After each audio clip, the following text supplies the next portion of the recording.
What a night. What a night. What a night. What a night. What a night. I think most people know, or at least the guys in our locker room or around me know that I coach with passion and I coach with some emotion. And tonight was one of those nights that I don't know how to put it in the right perspective. Just a pretty damn cool evening. You know, raise a banner, have those guys care enough to fly 13 hours. Trent's getting on a plane tomorrow. He's got practice Sunday. Okay, and Alfonso Plummer here 1 year. Came in all-league player. Played a game in Mexico City last night. Kofi getting ready to go to Japan. We all know, Kofi's legacy. His banner will hang. And DeMonte Williams been playing in Belgium, had an injury, and we'll get ready to go back. But for those guys to be here, for that to be their priority, that's why I do it. That's why we do this. We don't do it for any other reason. Yeah, unfortunately, you guys got to have something to write about if we win or lose. I got in this 36 years ago for nights like tonight, and to see young people create a memory, 5 years worth, to be honest, for Trent and DeMonte. And the video was incredible. I mean, that's what this shit's all about. Pardon my language. Don't put that in print. That's what this is all about. That's what this is all about. And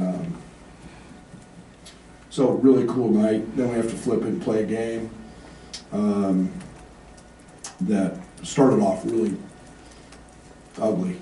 I thought Jaden Epps came in and did a tremendous job of changing our energy. We did not have a great shoot-around today. I thought we were a little flat, maybe the distractions, maybe a little complacency. I don't know, I just we weren't very sharp. And then I thought we played, again, almost like we did against Quincy. Just too quick, unselfish, didn't execute. Everything was a three. We never cracked the seal of their defense because we never passionate enough to do that. Jaden entered, got us going, and then I thought Dane was outstanding, and finally got enough sense to keep.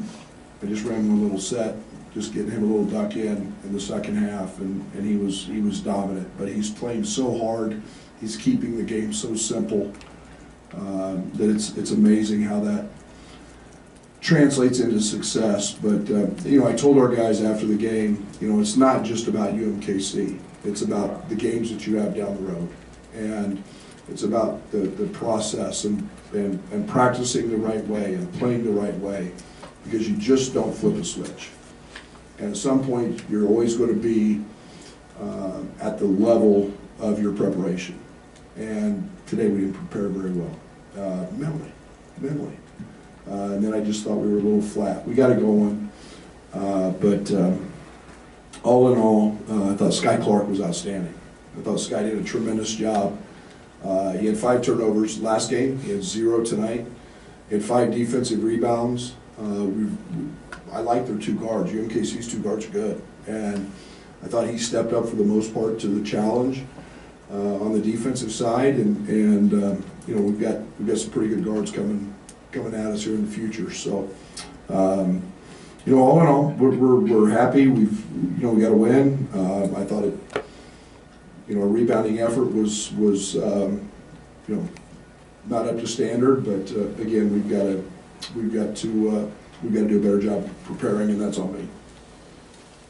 Starting with Jeremy. Brad, building off Trent, DeMonte, those guys had 2 losing seasons, 2 banners now. They set the standard. What's your message to the team now about keeping it? Yeah, I mean, I made them all today after shoot around. You know, they needed to see that. They needed to see what that is, what that moment was, what these rings symbolize.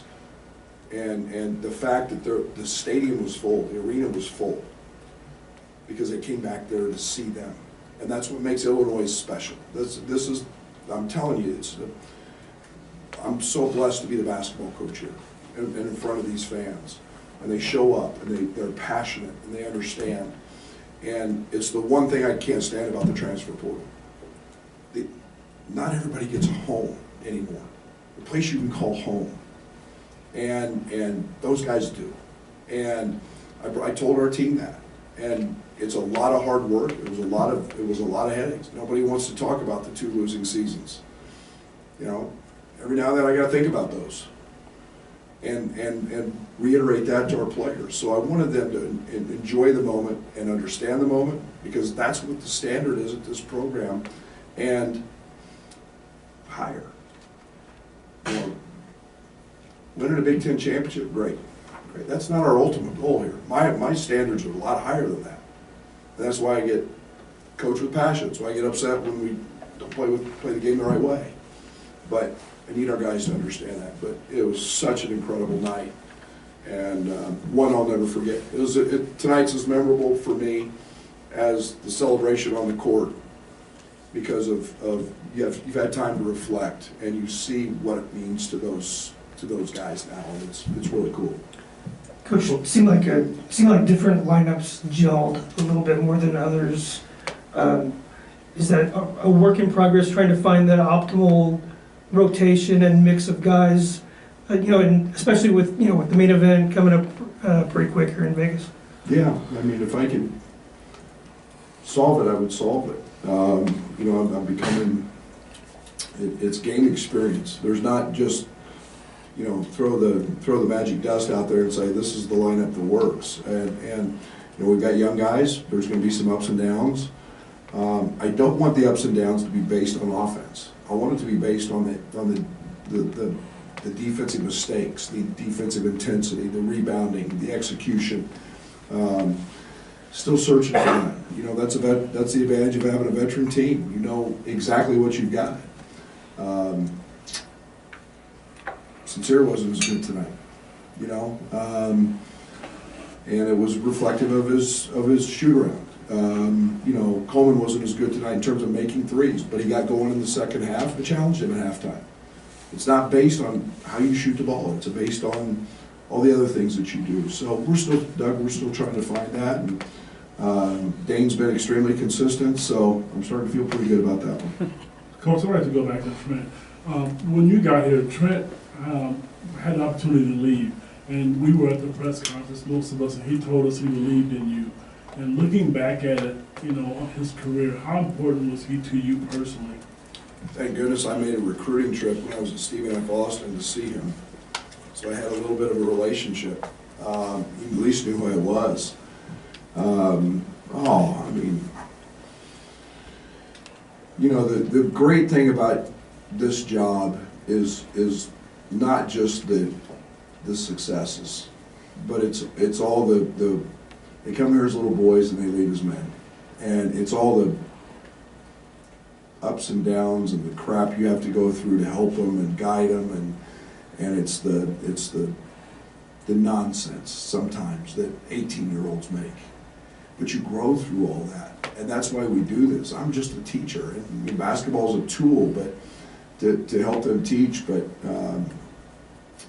you know, I have so much respect for Trent because of his passion and his love for what he does, and you know, that's easy to fall in love with as a coach.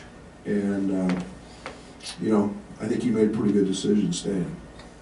You know, at the end of the day, I think he's beloved here for a lifetime. Coach Dane dropped the names yesterday, Olajuwon and Duncan, as guys he watches on film in the post. What do you make of his skill set down there, and just how smooth everything comes for him? Wow. Good thing I'm not on social media and didn't read that. Dane's really skilled. There's not much Dane can't do. He's right hand, left hand. Where we have to help Dane is by simplifying. Not trying to do things too much. When Dane gets in trouble, he tries to overhandle and spin all the time. You know, he can play out on the floor because he can really handle it. I love the fact he watches those guys because he is that. He's, you know, he's kind of the dancing bear. You know, he's got great feet. He's light on his feet. He's got great length. You know, he's 265 pounds. I mean, when he hits you, you know it. And the thing I've been impressed with is just his tenacity on the glass. And that's been very consistent. And, you know, he's a ton. He's a ton. I mean, he was really good last year. Kofi had problems with him on the scout team. You know, just because you can't guard one shoulder, he can go either way. So I hope he continues to watch him, and you know, hopefully before this is all over, he's puts himself in that category or close. Right. Coach, you touched on Coleman a little bit, you know, showing that maturity that maybe he didn't show a year ago. Tonight, RJ again didn't shoot the ball well, but his body language is better than it was Monday, and it seemed like he played a little harder. Yeah, Notice that? So is that the maturation process? Sure. Are we seeing that right in front of us? Sure, absolutely. Absolutely. And what they don't understand is that people see that. You know, they see a bad body language, or they see a frustration or a challenging moment and their reaction to that. And, you know, it's where I excel. Just next play, bad call, next play, you know, and RJ, you know, he was pressing. You know, he's had days in practice where he hasn't missed a shot for 3 or 4 practices straight, and all of a sudden it didn't go in. And it's not about that for him. You know, it's simplifying. It's going to rebound. You know, he was an offensive rebound juggernaut last year. You know, it's taking pride in guard, and the game will find you. And with him, it's just maturation. He's going through a tough spell, and did some good things tonight, and was better. And then with Jalen after the first game, you told him to be a little more aggressive in the offense. And then when he's able to pick his spots like he does tonight, how much extra does that kind of give you? Well, I'm going to make him the other team's best guard every single day on the scout team, because he was terrific yesterday and today. We couldn't guard him. And I think that maybe gave him a little bit of confidence to just go play. And yeah, you know, Jaden works really hard to try to do the right thing and please everybody. And sometimes you just, that can get in your way. And we don't want him to lose his aggressiveness and his assertiveness, and we saw that tonight. Was it sort of an interesting juxtaposition to celebrate last year's team, have those guys back, and then go out and play an entirely different style of basketball? I haven't thought about it. That's probably way too complicated for my simple mind, but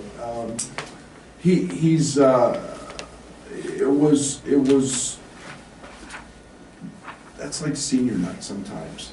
Like they're hard, they're just emotionally, and then, you know, we have to play with energy and emotion, and that's why Sincere's had so much success in our first 2 or 3, is his energy.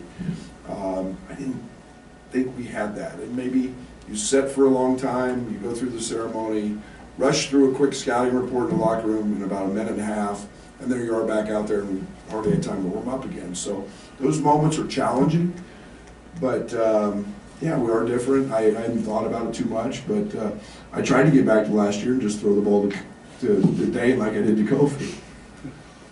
Joey? Brad, another game that Matt didn't play quite a long stretch in the second half to close. Is there like a minute count for him? Is there anything going on with that, or? No, he needs to guard. He needs to guard, and you know, it's when I'm finding a group that's playing well together, I'm staying with it. I'm not trying to be over creative, and Matt's going to be fine. Matt is really talented, guys. I'm just telling you, he's got a you know, he's finding his way. You know, it's a different system, one he was not a part of for 4 years, and you know, it's just taking him a little bit, and he's going to be really a good player for us as we move forward, because he's really talented. Coach, big differential between threes in the first half and the second half. I think only 7 3-point attempts in the second half. Was that because they're not going in, or is it a playing style thing where you want them more in attack mode Well, I thought Dane got pretty good shots, so we were gonna throw the ball to him a whole bunch, and I just told our team, I said, we're gonna run, we literally ran the same play every trip. And we just played off the 2 or 3 different options off of it. Most of them were to Dane, and, you know, it wasn't overly complicated. And it's amazing when you simplify the game sometimes. The shots we did get from 3, I thought were good ones. And we just have to learn that a 3 contested with 20 on the shot clock's a really bad shot. And we took a lot of those. I think we're trying to get by that. Derek? The first half, you seem to give the guys a lot of freedom offensively. How are you working through trying to make sure it's not too structured and constrained versus letting them create? Yeah, and again, I think it goes back a little bit to what Doug said. You know, we've got to find that mix. We never cracked their defense in the first half. I mean, it was once it was 5-on-5, it was, and we haven't not done that in any game, including our secret scrimmage against a really good team. We cracked it, and but we just got impatient. I mean, the ball never got below the free throw line, and so pointed effort is then I'm going to call some actions to do that, and then Dane just got going, and we've got to find him, and we got to maximize his minutes when he's on the court. Brett, Bruce Weber's here, got a standing ovation from the crowd. What's your relationship like with him? What was that like for you to see a guy who had success and then not get that kind of reaction from the crowd? We should. My goodness, what he did here was remarkable. I mean, he's a heck of a ball coach. He did an unbelievable job at my alma mater, one that I'm extremely proud and invested in terms of sweat equity. You know, I always followed him. I've got tremendous respect for his success at every stop he's made. And you know, to have him back in the Big Ten is a great thing. I think he's extremely knowledgeable. I haven't heard him yet on TV, but you know, they're not going to find anybody any more knowledgeable than him. And you know, my goodness, I mean, what he did here is really elite, and it's something I'm chasing. You know, I want to win the last one now, and but it's pretty cool that. And again, it's what makes this job great is our fans, our people, and I'm happy for Bruce to be back. He got to go through Oven today, and you know, great human being who's a terrific coach. Coach, talking about the shot selection again, you know, it's only been 2 games, but your average possession length is like 14 seconds. That's down like 4 seconds from last year. Is that too quick, or is that, you talked about scoring 7 seconds and faster, or is it kind of, again, trying to strike that balance? No, I'm not as worried about that. I'm worried about the under 7 seconds being that we get out and run. I don't know what our numbers were. There were 21 points under 7 seconds the other night in the Eastern game.